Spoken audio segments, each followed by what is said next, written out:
What are adaptations? Animal adaptations are changes to an animal or its environment that help it to survive. And those adaptations can either be structural, meaning something to do with your body, the structure of how your body's built, or they can be behavioral. The word behave is what we hear in behavioral. So, behave is something you do. So, that's an adaptation. A behavioral adaptation is something that an animal does. Let's talk about some structural adaptations. Structural adaptations are things about an animal's body that help it survive. Camouflage, mimicry, and body parts and coverings. And you've heard a couple of those words before. So, camouflage. That's when an animal blends in with its surroundings to help it avoid predators or to help it find its prey. So, look at the right hand at the leaf. And do you see something camouflaged in there? I think it might be a frog, but he has camouflaged himself in with the leaf so that that snake, who is a predator, can't see him as easily. Here's another picture of camouflage. This owl is camouflaged when it stands in front of a tree of a similar color.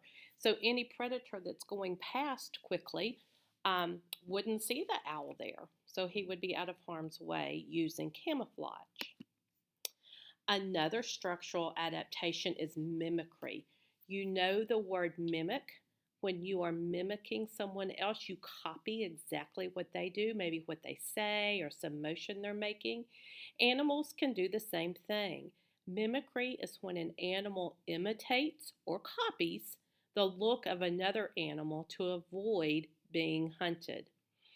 And a lot of animals do that. You might have a poisonous fish and a non poisonous fish. And if the non poisonous fish is mimicking the poisonous fish, then predators won't eat it either because of mimicry. They've mimicked something else and they've kind of fooled them into thinking there's something they're not. Another structural adaptation is body parts.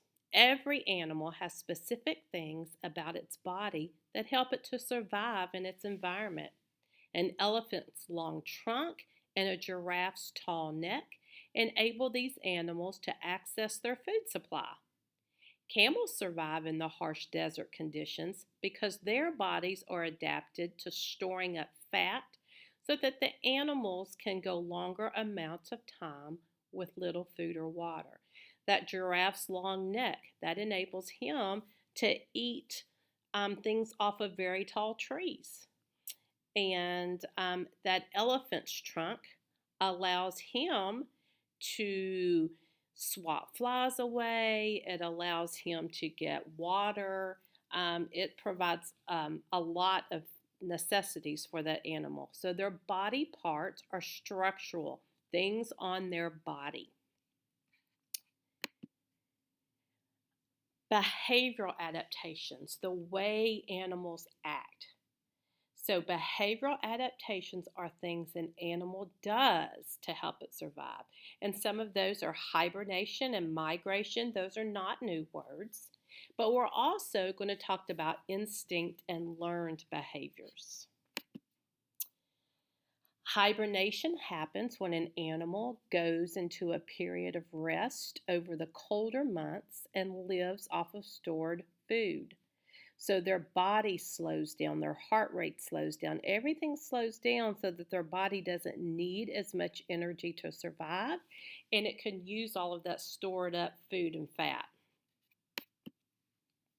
Another behavioral adaptation is migration. Migration happens, we already know, when animals move to a new place because of changing weather or mating. And most of the time we think of birds or fish migrating for the winter, but there are several animals that migrate for to different areas. All right, let's talk about something new. Instinct and learned behavior.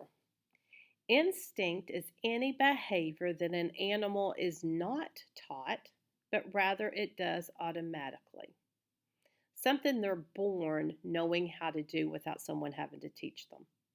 And a learned behavior is any behavior that an animal learns through watching others, usually as parents.